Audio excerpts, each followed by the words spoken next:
Hello बच्चों, तो चलिए इस प्रश्न को पढ़ते हैं। समाकलन वर्गमूल 10x प्लस वर्गमूल कोट एक्स dx बराबर है।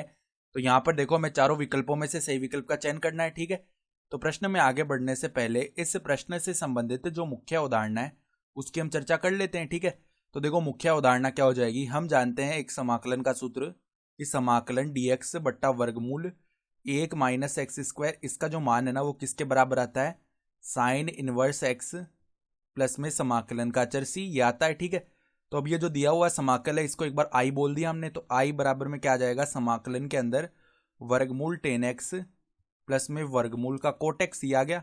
और इसका समाकलन करना है हमें x के सापेक्ष, तो dx लिख लिया। तो अब देखो 10x को हम क्या लिख सकते हैं, देखो वर्गमूल के अंदर यहाँ पे साइन एक्स बट्टा में कोस एक्स लिख सकते हैं ना 10x को। और प्लस में देखो कोट एक्स को क्या लिख सकते हैं, वर्गमूल के अंदर इस प्रकार कोस एक्स बट्टा में साइन एक्स, इस प्रकार लिखा जा सकता है। और इसका हमें समाकलन करना है x के सापेक्ष। ठीक है, तो अब यहाँ पे पदों का लैसे लेते हैं। तो समाकलन के अंदर देखो यहाँ पे लैसे में नीचे क्या आ जाएगा, वर्गमूल के अंदर साइन एक्स गुणा में कोस एक्स ये बन गया। ठीक है, फिर देखो यहाँ पे वर्गमूल साइन एक्स से क्या गुणा होगा, वर्गमूल साइन एक्स से गुणा हो जाएगा। ठीक है, तो यहाँ पे क्या बना, साइन एक्स बन जाएगा।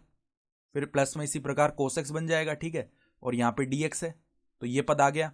तो अब हम क्या करते हैं, देखो यहाँ पे हमने ऊपर वर्गमूल 2 से गुणा कर दिया और नीचे भी वर्गमूल 2 से गुणा कर दिया। ठीक है, तो अब देखो ऊपर वाला जो वर्गमूल 2 है उसको तो समाकलन के बाहर निकाल दिया, और अंदर क्या बचा, समाकलन के अंदर साइन एक्स प्लस में कोस एक्स ये पद बचा और dx है।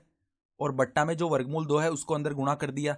तो वर्गमूल के अंदर 2 साइन एक्स कोस एक्स सूत्र बन गया ना, तो वो क्या सूत्र बनेगा, साइन 2x का सूत्र बन गया। ठीक है, इसके अलावा देखो हमने क्या किया, यहाँ पर +1 कर दिया और -1 कर दिया।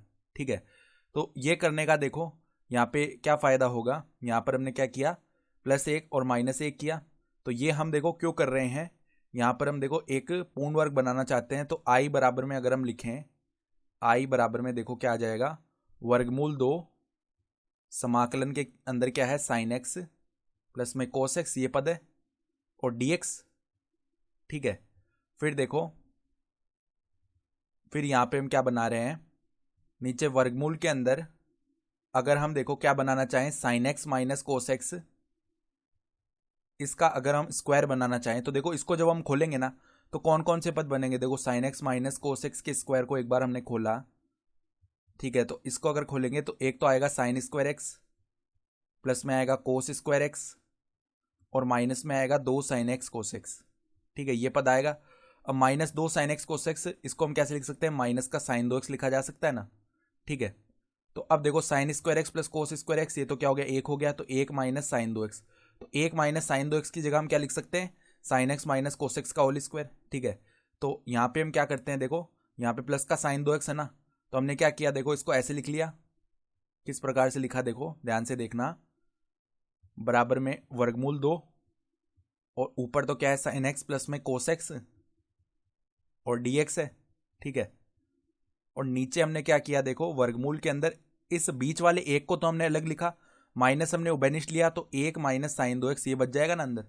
तो 1 माइनस साइन 2x की जगह में क्या लिख लिया है, sine x minus cos x का होल स्क्वायर। ठीक है, और प्लस में जो एक बचा हुआ उसको ऐसे लिख दिया, तो 1 का स्क्वायर माइनस में sine x minus cos x का होल स्क्वायर। ठीक है, ये बन गया। तो अब यहाँ पर एक प्रतिस्थापन कर लेते हैं, माना sine x minus cos x, इसको एक बार के लिए हम टी बोल लेते हैं। तो अब दोनों तरफ एक्स के सापेक्ष अवकलन किया, तो कोस एक्स और माइनस कोस एक्स का अवकलन क्या हो जाएगा, प्लस का साइन एक्स ये आ गया।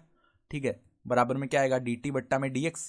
तो अगर हम साइन एक्स प्लस में कोस एक्स डी एक्स, देखो साइन एक्स प्लस में कोस एक्स गुणा में डी एक्स, इसका अगर मान ज्ञात करेंगे तो वो किसके बराबर आ जाएगा, डी टी के बराबर आ जाएगा। ठीक है, तो अब देखो आई बराबर में क्या लिख सकते हैं, आई बराबर वर्गमूल 2 है और sine x plus cos x D x की जगह हम डी टी लिख सकते हैं।